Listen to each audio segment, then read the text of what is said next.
a problem in the past 9.5 years that it's affected all aspects of governance. Still, even her critics agree that Mrs. Arroyo helped to stabilize the Philippine economy. She is an economist. She understands the problem.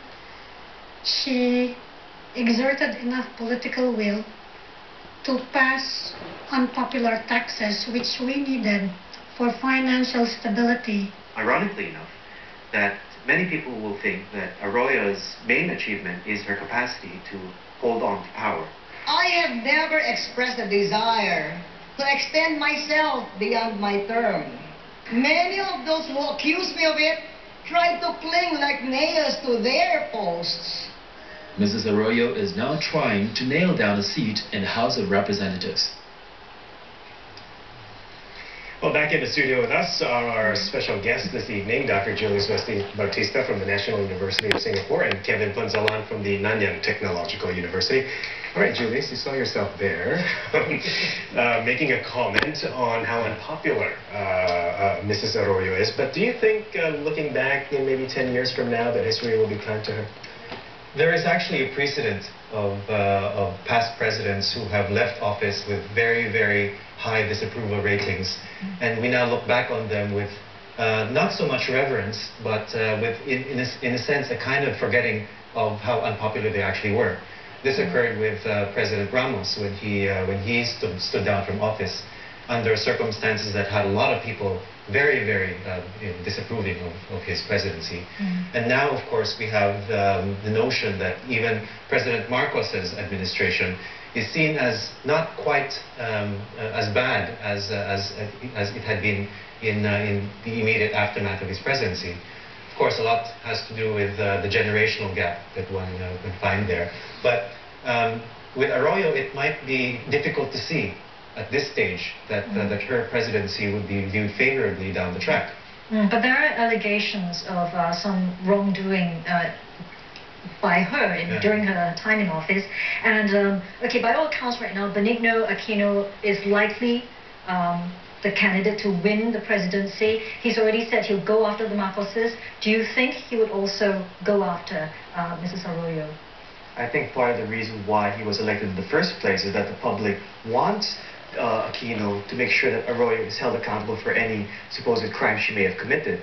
However, how he's going to do this is going to be a little more complicated than most people assume.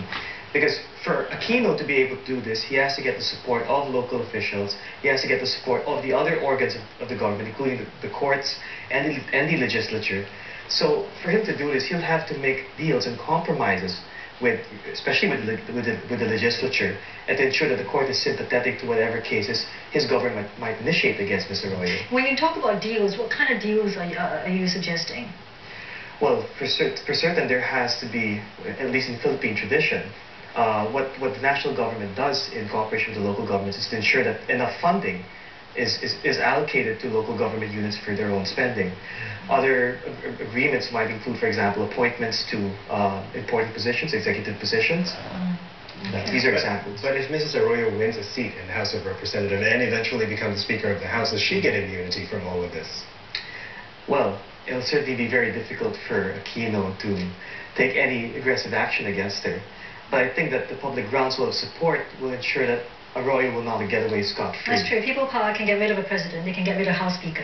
That is true. All right. Well, speaking of House Speaker of the House of Representatives, Mrs. Arroyo, of course, is running for a seat from her town for that part of the government parliament, as I was saying. But she is not the only colorful person running in this election. No, she's not. There's, of course, also world boxing champion Manny Pacquiao. Now it's, I didn't sleep yet, but but it's okay. Today is the day, the Judgment Day. Well, I just love it when he speaks English. He says he is confident of winning another title as a congressman this time. This is actually his second attempt running for the House of Representatives. So, Julius, do you think he can win? I think his success encourages him to run and think that he can win, but funnily enough, I think it's also his success that may well ensure that he doesn't. People would rather him win in the boxing ring. Yeah. That's the bottom line. And I think people are smart enough to distinguish between his prowess on the ring and any kind of transference of that prowess in the political arena. And I think it's no guarantee that he will win in Sarangani. All right, another colorful character, again, running for a House of Representatives seat She has lots of shoes to run in. She has a lot of shoes to run in, that's right, and a lot of dresses to wear. Imelda Marcos. Will she win? Is that a given for Ilocos province? Well, she enjoys very strong public support in that province, not just because of her largesse as a First Lady, but because the administration of her husband invested heavily in infrastructure in that province, and the people actually remember that. So I'd say that perhaps locally in that province, she has a good chance of winning. So, well, Julius, just now you talked about how perhaps history or time seems to have washed away perhaps some of the misdeeds seen in sharp relief at the time. So you too are of the view that the Marcoses perhaps have regained favor among the population? Well, a lot of that has to do also by comparison. I mean, I think the disapproval of Arroyo is such that it actually makes Marcos pale in comparison. I know that to those who suffered under martial law, that would seem like a very difficult statement to make. But again, there is this generational gap that has an immediate experience of the Arroyo years that in some respects places that immediate experience in a relatively favorable light compared to the Marcoses. And of course, we will find out tonight if they are still in favor, if all three of them running for seats actually win them. Well, we have to take a break now. Well, much more still to come here. Developments from the Philippine elections tonight.